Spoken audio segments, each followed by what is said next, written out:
do discipulado. Meu nome é Eduardo Tomazini, estou aqui da Central das Escrituras para ajudar você a colocar em prática o Vem Segue-me na sua vida.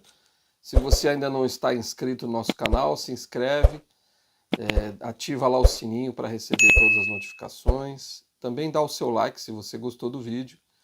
E, claro, compartilhe ali o que você acha nos comentários, o que você sente sobre o que a gente discutiu aqui. E também nós estamos em todas as redes sociais, no TikTok, no Instagram, no Facebook. Você pode nos procurar lá que você vai encontrar todos os nossos conteúdos de vídeos, mensagens, entrevistas, lives, podcasts. Então, fica aí essa dica para você poder nos encontrar mais dos nossos conteúdos.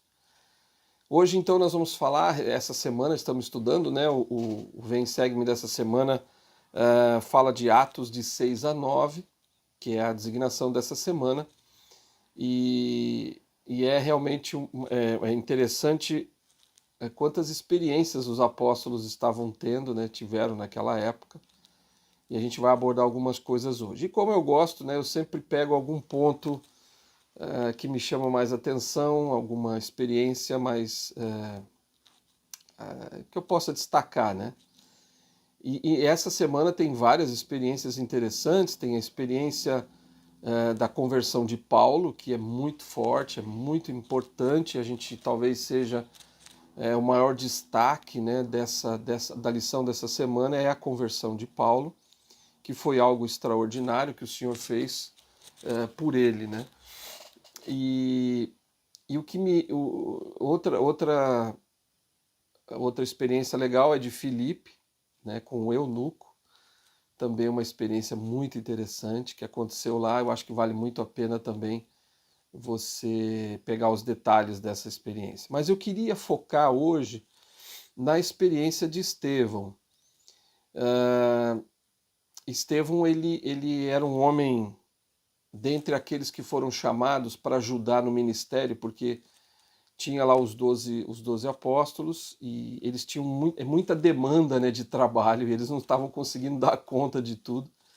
E aí eles acabaram chamando mais 7 homens para ajudar. Talvez poderíamos dizer hoje que seriam os do Quórum dos 70, né, os presidentes do Quórum dos 70. Poderíamos dizer mais ou menos isso, né? Então eles eram homens muito especiais. Aqui diz a Escritura que eles tinham que escolher irmãos que fossem de boa reputação, cheios do espírito, de sabedoria, os quais constituamos sobre essa importante tarefa. Então a gente vê aqui que os apóstolos então vão chamar homens que tivessem muito do espírito, cheios do espírito, né, do Senhor. E aí eles então oraram para perguntar ao Senhor, e aí então o Senhor indicou 7 homens que ele gostaria que servissem. Estevão, Filipe, Prócoro, Nicanor, Timão e Parmenas e também o Nicolau. Então esses 7 homens, diz aqui a Escritura, que eles eram cheios do Espírito Santo. Então eram homens honrados, homens fiéis, homens dignos, que foram chamados e trabalhadores, né, para então ajudar nesse ministério. E aí então os apóstolos, diz a Escritura, né, ali no versículo 7 do capítulo 6, no versículo 6 do capítulo 6, que eles impuseram as mãos, então eles ordenaram aqueles homens aquele ofício e os designaram para servir. E o que me chama muita atenção é que aqueles homens foram chamados e eles fizeram um trabalho grandioso e eles eram homens realmente de muita fé, como falou ali, cheios do Espírito. O Senhor os usava, né, como instrumentos valiosos, e muitas pessoas foram convertidas por causa deles. Mas o que me chama a atenção é que eles eram, especialmente o Estevão, ele era muito corajoso. Sabendo de como eram os líderes judeus da época, mesmo assim ele os enfrentou num discurso que ele faz, vamos dizer assim, na mensagem que ele faz lá perante o Sinédrio, com bastante audácia. Ele chama aqueles homens ao arrependimento. E o que aconteceu foi que ele, no versículo 8, fala que ele fazia grandes prodígios, né, e sinais entre o povo. Então, Estevão, além de tudo, ele realizava grandes milagres entre as pessoas. E claro, né, isso, como a gente já sabe, eles se sentiam, o Sinédrio, né, os líderes judeus da época se sentiam muito enciumados com essa questão. E eles não podiam, no caso aqui do Estevão, diz o versículo 10, que eles não podiam resistir à sabedoria e o espírito com que ele falava. Então, quando ele falava, ninguém conseguia contestar, ele falava com poder, com autoridade, ele falava cheio do espírito. Então, não tinha como combater um homem desse. E aí eles até subornaram alguns homens para dizer lá perante o Sinédrio, né, testemunhas falsas, dizendo que ele falava blasfêmias contra Moisés e contra Deus. E aí ele foi chamado lá e tal, e tudo bem. E ele foi, e diante do Sinédrio, ali no capítulo 6, no versículo 15 especificamente, Estevão, eles estavam olhando para ele, né, então todos os que estavam assentados no Sinédrio, fixando os olhos nele, né, em Estevão, viram o seu rosto como o rosto de um anjo. Então eles conseguiam ver a aparência cheia do Espírito, né, cheia de luz de Estevão. E aí Estevão faz realmente um discurso duro contra o Sinédrio. E ele falou de várias coisas, desde do profeta de José do Egito, e foi falando sobre os profetas, falou sobre Moisés e falou que os líderes judeus mataram os profetas e não seguiram o Senhor. E aquilo foi muito forte, foi para os líderes judeus, aquilo realmente trouxe um sentimento ruim, porque eles estavam sendo chamados ao arrependimento por um homem, quem era Estevão, né, para dizer aquilo contra eles. Mas Estevão realmente falou sem nenhum medo, com uma coragem gigantesca. E eles até, diz o versículo 55, né, que ouvindo eles essas coisas, enfureceram-se em seu coração e rangiam os dentes contra ele. Então, chegaram ao ponto de ter ódio, um ódio mortal contra Estevão. Mas aí no versículo 55, que é um versículo assim, muito importante, diz que, mas ele estando cheio do Espírito Santo, fixando os olhos no céu, viu a glória de Deus e Jesus que estava à direita de Deus. Maravilhoso isso. E ele disse, eis que vejo os céus abertos e o Filho do Homem que está em pé, à mão direita de Deus. E aí, para eles, aquilo foi algo, vamos dizer assim, foi uma blasfêmia, né? Quem era Estevão para ver Deus, né, e sentado em seu trono, e aí dizendo ainda que Jesus estava ao lado do Pai, à mão direita do Pai, ali em pé, ao lado do seu trono.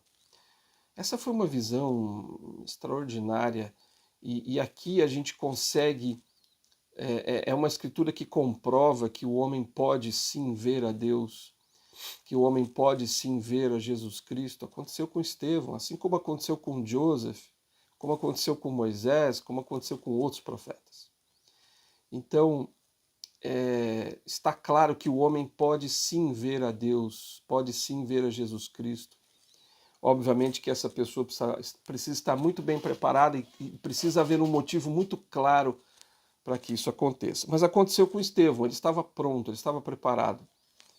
E aí então ele teve essa visão gloriosa do Pai e do Filho. E aí então eles expulsaram Estevão da cidade, quando ele disse isso, e jogaram ele num lugar e começaram a apedrejá-lo. E, e eles então, jogando pedras, né, sobre ele, Estevão invoca o Senhor. E essa é uma cena assim terrível, com certeza. Morrer apedrejado é algo que a gente nem consegue imaginar como deve ser horrível morrer apedrejado. E ele foi e ele disse: Senhor Jesus, recebe o meu espírito. E pondo-se de joelhos com grande voz, né, ele disse: Senhor, não lhes impute este pecado. E tendo dito isto, adormeceu. Muito semelhante ao que aconteceu com Cristo na cruz, né? Primeiro ele fala, né? Senhor, recebe o meu espírito, assim como Cristo falou, né? Pai, em tuas mãos entrego o meu espírito. E ele disse, né? Não lhes imputes esse pecado. Quer dizer, Estevão intercedendo, né? Através do Salvador, né? Intercedendo por eles. Falou, Senhor, por favor, não coloque sobre eles esse pecado. Quer dizer, ele estava pedindo, assim como Cristo pediu ao Pai, que não colocasse perdoasse, né, os soldados romanos quando eles estavam crucificando o Salvador. Então, aqui ele também pede a Cristo que não imputasse, né, esse pecado àqueles homens. Bom, isso quem vai julgar é o Senhor, né, a gente não sabe, mas eles, na minha opinião aqui, ou né, no meu modo de pensar, eles mataram um homem inocente. Ele foi inocente como um cordeiro ao matador. E aí, ele, como outros mártires, né, deram a sua vida pelo Evangelho, a sua vida por Cristo. E Cristo ensinou isso, né? Aquele que perder a sua vida por amor de mim, achá-la. Então, com certeza, o sangue de Estevão clama, né? E então esses homens irão pagar caro por esse feito tão horrível que eles cometeram. Mas por que que eu quis enfatizar aqui com você hoje essa experiência de Estevão? Porque o discipulado, como falei no tema do nosso vídeo de hoje, ele tem um preço, né? E o preço do discipulado, ele é alto. A gente tem que, claro, há muitas coisas que nós temos que fazer como discípulos de Cristo, e há muitas, vamos dizer assim, existem demandas, né? Existem trabalho a ser realizado, muita coisa a ser feita. Às vezes a gente está cansado, às vezes a gente tem que abrir mão de algumas coisas, abrir mão da nossa vida, do nosso conforto, para poder servir ao Senhor. E aí eu fiquei pensando muito sobre o discipulado, e aí eu fui buscar, né, como sempre eu faço, eu busco algum discurso interessante que pudesse corroborar, né, isso que eu estou falando hoje sobre o discipulado. E eu encontrei um discurso chamado Discipulado mesmo, o nome é esse, do elder James E. Faust. Na época ele era membro da primeira presidência. É um discurso da Conferência Geral de outubro de 2006. E ele fala nesse discurso sobre o discipulado, e ele começa falando sobre a palavra discípulo, né? Então, você é um discípulo de Cristo, eu sou um discípulo de Cristo. E o que é ser um discípulo, né? Não é especificamente ser um apóstolo. Um apóstolo também é um discípulo, mas nem todo discípulo é apóstolo. Então tem que ficar claro que existe uma diferença. O apóstolo é uma testemunha especial de Cristo, e nós somos discípulos de Cristo. Então nós somos o que de Cristo? A palavra discípulo vem da raiz disciplina, em latim, que significa discípulos, que quer dizer aluno. Então salienta que a prática, né, desse exercício, né, de seguir um professor e aprender com ele. Então, essa coisa do discípulo é importante a gente entender bem, porque é o que nós estamos fazendo, né? O caminho tem sido muito enfatizado isso nos discursos das conferências gerais, o caminho do discipulado. O que nós temos feito, como nós temos servido ao Senhor em nossos chamados, não apenas nos chamados na igreja, mas como vizinhos, como cidadãos, como profissionais, como estudantes, enfim, como membros da igreja, como familiar. Como nós temos sido? Temos sido realmente discípulos? Temos sido alunos? Estamos seguindo as instruções do nosso grande professor, que é Cristo? Isso a gente consegue enxergar, por exemplo, quando Pedro, Tiago, João, outros, né, deixaram tudo e seguiram a Cristo. Isso é ser realmente um discípulo. Deixar a nossa vida antiga, deixar o nosso conforto, deixar as coisas que são menos importantes para buscar aquelas que são mais importantes, que é a nossa salvação pessoal e a salvação dos outros filhos de Deus. O caminho do discipulado é abandonar as nossas redes, os nossos barcos e seguir o Salvador, guardando os seus mandamentos e servindo ao nosso próximo, cumprindo ali os 2 grandes mandamentos, amando a Deus acima de todas as coisas e ao próximo como a nós mesmos. Então, o discipulado, ele principalmente, o Elder Faust fala que é a obediência ao Salvador. E isso inclui, claro, muitas coisas, né? Castidade, dízimo, noite familiar, guardar todos os mandamentos. É abandonar tudo que não é bom para nós. Tudo na vida tem um preço, né? Tudo realmente tem um preço. Considerando a grande promessa do Salvador de paz nesta vida e vida eterna no mundo vindouro, vale a pena pagar o preço do discipulado. Então, tem um preço? Tem. Tem que pagar o dízimo, tem que guardar a palavra de sabedoria, eu tenho que guardar o dia do Senhor, tenho que jejuar todo mês, eu tenho que orar, tenho que estudar as escrituras, tenho que ir ao templo, enfim, fazer a história da família. Isso tem um preço, né? A gente tem que pagar, mas vale muito a pena pagar esse preço. É um preço que não podemos nos dar ao luxo de não pagar. Se fizermos uma comparação, os requisitos do discipulado são muito poucos em relação às bênçãos prometidas. Olha que lindo isso, né, que o presidente Faust disse. Ele disse, é muito pouco que a gente tem que pagar em relação às bênçãos que nós recebemos. Interessante. Então, quer dizer, o preço é alto do discipulado? Eu digo, no meu modo de pensar, que sim, é alto. Porém, as bênçãos são muito maiores. Eu vou dar um exemplo, o dízimo. Eu tenho que pagar o preço, né, do dízimo, eu tenho que pagar 10% do que eu ganho. Mas quais são as bênçãos que eu ganho por pagar o dízimo? Quais são? São imensas. A gente dá 10% do que a gente ganha e o Senhor nos dá 10 vezes mais de volta. Eu tenho um testemunho muito, muito forte disso, pessoal.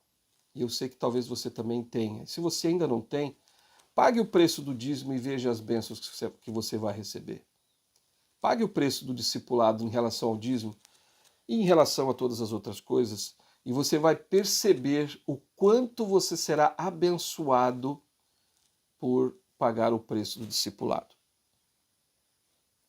Elder Faust continua, né?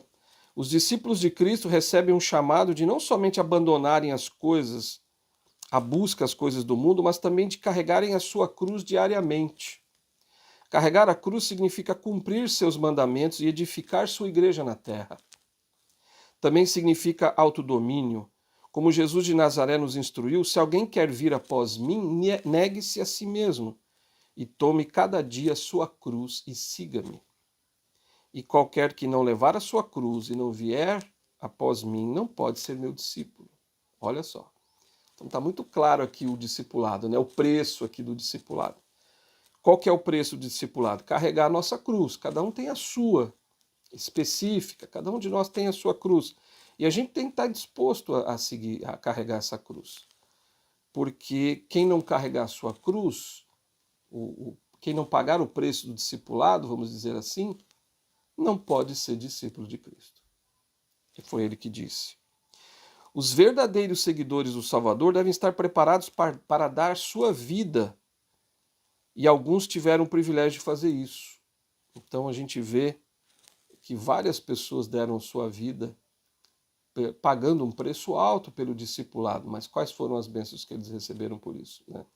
Então a gente tem que ver isso, o preço que é pago e o que eu recebo em troca, né, de volta por esse preço pago. Em Doutrina e Convênios diz que nenhum homem tenha medo de perder sua vida por minha causa, porque aquele que perder a vida por minha causa tornará a achá-la. E aquele que não estiver disposto a perder sua vida por minha causa não é meu discípulo. Está em Doutrina e Convênios isso que o presidente Fauci citou. Então, nós precisamos estar dispostos até mesmo perder a nossa vida física. Mas isso é claro que não é uma coisa que é tão comum, né? Pode acontecer, mas raramente isso iria acontecer. Eu acho que vai além. A gente tem vários exemplos de pessoas que perderam sua vida por causa do Evangelho de Jesus Cristo. Nós temos, por exemplo, o pai de João Batista, nós temos o próprio João Batista, Pedro, o próprio Salvador, né, deu sua vida pelo Evangelho. Pedro, os apóstolos, enfim, foram mortos. Nós temos Joseph, Hiram e muitos outros. E também na época até mesmo mais recente, lá no México, teve 2 homens que deram sua vida, na época eram 1900, mais especificamente em 17 de julho de 1915, 2 homens, né, chamado Rafael Monroy e Vicente Morales. Naquela época, os zapatistas, né, eram homens cruéis e eles perseguiam a igreja naquela época, os membros da igreja, e eles levaram esses irmãos e eles falaram para que eles renunciassem à religião, à estranha religião que eles exerciam. E eles disseram: cavalheiros, essas são as únicas armas que eu carrego. São as armas da verdade contra o erro, porque eles achavam que eles estavam armados, eles não tinham arma nenhuma. Como nenhuma arma foi encontrada, os irmãos foram cruelmente torturados para que contassem onde as armas estavam escondidas. Achavam que eles tinham armas escondidas, né, os membros da igreja, enfim. Mas não havia nenhuma arma. Depois foram levados sob escolta para os arredores da pequena cidade, onde os captores os encostaram em uma árvore diante de um pelotão de fuzilamento. O oficial encarregado ofereceu-lhes liberdade, olha só, ofereceu liberdade se abandonassem sua religião e se unissem aos zapatistas. Mas o irmão Monroy respondeu: minha religião vale mais para mim do que a minha própria vida, e não posso renunciar a ela. Que grandioso era esse homem, né? Disseram que seriam fuzilados e perguntaram-lhe se tinham algum pedido. O irmão Rafael perguntou se poderia fazer uma oração antes de ser executado. Lá na presença de seus executores, ele se ajoelhou e, num tom que todos podiam ouvir, orou e pediu a Deus que abençoasse e protegesse seus entes queridos e cuidasse do pequeno ramo que ficaria sem seu líder. Ele era o presidente do ramo naquele local. Ao terminar a oração, ele usou as palavras do Salvador quando foi pendurado na cruz e orou por seus executores, muito semelhante ao que Estevão fez também. Pai, perdoa-lhes porque não sabem o que fazem. Após o que o pelotão fuzilou o irmão Monroy e o irmão Morales. Eles entregaram sua vida em favor, pelo Evangelho de Jesus Cristo. Eles queriam que eles negassem. E ele disse: a minha religião vale muito mais do que a minha própria vida. Então é um grande exemplo para nós. Isso, né? O quanto nós estaríamos dispostos, como discípulos de Cristo, a dar a nossa vida pelo Evangelho. Existem outras, outros exemplos, né, na igreja, mas o Elder Faust, né, ele disse: a maioria de nós, contudo, não precisa morrer pela igreja, mas viver por ela. Achei muito legal isso. Para muitas pessoas, viver uma vida cristã todos os dias pode ser até mais difícil do que sacrificar a vida. Olha só, então às vezes é verdade, às vezes, né, a nossa cruz ela é muito pesada e às vezes a gente tem que carregar e às vezes é mais difícil que morrer, né? Aprendi na época da guerra que muitos homens eram capazes de agir com altruísmo, heroísmo e nobreza, sem se importarem em perder a vida. Mas quando a guerra acabou e eles voltaram para casa, não souberam lidar com os fardos corriqueiros do dia a dia e tornaram-se escravos do fumo, do álcool, das drogas, da imoralidade, que no final acabaram ceifando-lhes a vida. Olha só, então tá lá na guerra, você tá ali, você está disposto a morrer pelo seu país, né? Pelas pessoas que estão ali com você numa guerra. Só que depois que terminou a guerra, eles voltam para casa e não sabem lidar com isso e acabam se envolvendo com outras coisas. Então, às vezes é mais difícil, né, viver o evangelho, viver pelo evangelho. E claro, é também dedicar a nossa vida, é nos abstermos de coisas que nós gostamos de fazer. E às vezes a gente tem que fazer uma visita de ministração e tá lá passando alguma coisa lá, um jogo de futebol. Eu sou palmeirense, gosto do Palmeiras e tal. E às vezes a gente tem um compromisso que a gente tem que seguir, nós temos que cumprir o nosso chamado, e às vezes é tentador querer, né? No meu caso, assistir um jogo. Mas o que é mais importante? Pescar? Ou pescar peixe ou pescar almas? Então a gente tem sempre que pensar nisso. O que é mais importante? Como aconteceu com os discípulos de Cristo? Pescar peixes ou pescar almas? Esse é o preço do discipulado. Às vezes a gente tem que abrir mão de muita coisa na nossa vida para seguir os ensinamentos de Cristo.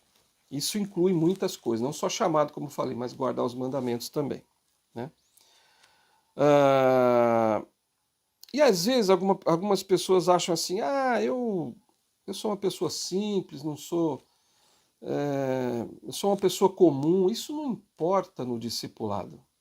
Não existem discípulos em todos os níveis da sociedade. O presidente Faust fala isso. Ele disse: alguns podem dizer, sou uma pessoa comum, não tenho nenhuma proeminência ou projeção, ou sou novo na igreja, meus talentos e capacidades são limitados, minha contribuição é mínima. Ou podem dizer, estou velho demais para mudar, já vivi a minha vida, por que deveria tentar? Nunca é tarde demais para mudar. O discipulado não vem de posições importantes ou proeminência, de riqueza ou de nível elevado de instrução. Os discípulos de Cristo vinham de todos os níveis da sociedade. Entretanto, o discipulado realmente exige que abandonemos transgressões maléficas e desfrutemos daquilo que o presidente Spencer W. Kimball chamou de o milagre do perdão. Isso pode ocorrer por meio do arrependimento, que significa renunciar ao pecado e decidir ser seguidores da verdade e da retidão todos os dias. Como Jesus ensinou, que tipo de homens, né, que classe de homens deveremos ser? Em verdade vos digo que deveria ser como eu sou. Então, não há essa coisa de, eu não tenho habilidade, eu não tenho, eu sou pobre, eu não tenho, eu não sou uma pessoa importante. Mas isso para o Senhor não importa.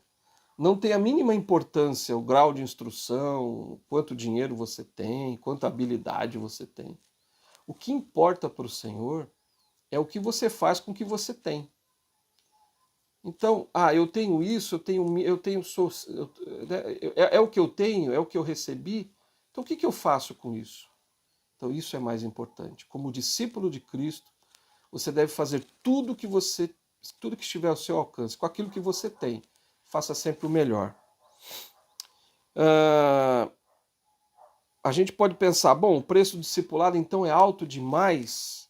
Muitos pensam que o preço do discipulado é muito mais alto e traz fardos pesados demais. Para alguns, isso é o presidente Fausto falando, né? Para alguns pode significar abrir mão de muitas coisas. Mas a cruz não é tão pesada quanto parece. Por meio da obediência, podemos conseguir uma força muito maior para carregá-la. E Cristo disse isso, né? Vinde a mim, vós que estáis cansados e oprimidos, e eu vos aliviarei. Tomai sobre vós o meu jugo e aprendei de mim, que sou manso e humilde de coração, e encontrareis descanso para vossas almas, porque o meu jugo é suave e o meu fardo é leve. Bom, o preço do discipulado pode ser alto? Pode ser.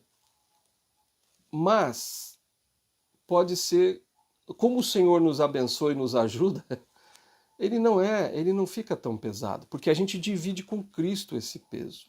Então o Salvador carrega junto com a gente. E ele fica muito mais suave, mais leve.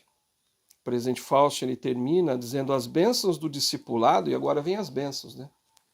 As bênçãos do discipulado estão prontamente disponíveis a todos que estão dispostos a pagar o preço. O discipulado traz um propósito à nossa vida de maneira que, em vez de ficarmos vagando sem rumo, andamos com determinação no caminho estreito e apertado que nos conduz de volta ao nosso Pai Celestial. O discipulado nos traz consolo em momentos de tristeza, paz de consciência e alegria em servir, coisas que nos ajudam a ser mais semelhantes a Jesus. Isso é muito claro, né? Por exemplo, quando você está mal com os seus problemas, você está ali imerso nos seus problemas, sai para fazer uma visita. Vai consolar alguém. Visita alguém que está precisando. Alguém que está doente, alguém que está precisando de conforto, de paz. E quando você faz isso, quando você vai abençoar a vida de alguém com a sua presença, com o seu ombro, com o seu braço estendido, você sente paz. E você se sente aliviado dos seus problemas. Então, isso já aconteceu comigo muitas vezes, provavelmente aconteceu com você. Se você ainda não fez isso, faça essa experiência. Mas eu digo, quando você se sentir mal e para baixo, quando você não se sentir bem, faça alguma coisa por alguém. Quando você fizer isso, você está sendo um discípulo de Cristo. Você está deixando os teus peixes, está deixando as tuas redes, o seu barco, e você está indo pescar almas. Que é isso que o Salvador quer que um discípulo faça. Somos gratos, o presidente Fausto diz, somos gratos porque em nosso discipulado do Salvador passamos a desfrutar de sua promessa de paz neste mundo com satisfação, felicidade e realização. Por meio de nosso discipulado, somos capazes de receber a força espiritual de que precisamos para lidar com as dificuldades da vida. Uma das maiores bênçãos da vida e da eternidade é ser contado como um dos discípulos fiéis do Senhor Jesus Cristo. Eu sei que Estevão passou por um momento bem difícil, foi um preço alto que ele pagou. Mas e as bênçãos que ele recebeu? Eu fiquei imaginando naquele momento ali que ele estava para ser apedrejado, quando então ele tem a visão do Pai e do Filho. O quanto aquela visão deu paz e deu força para ele enfrentar aquele momento difícil. Então, sempre que a gente encontrar, quando a gente tiver que pagar um preço alto pelo discipulado, lembre-se disso, sempre o Senhor vai te dar forças, vai te dar coragem, vai aliviar o seu peso, aliviar a sua carga, vai dividir com você. Lembre-se disso. O preço do discipulado é alto? É, mas as bênçãos são muito maiores. Vale muito a pena pagar esse preço. Nos vemos no próximo vídeo.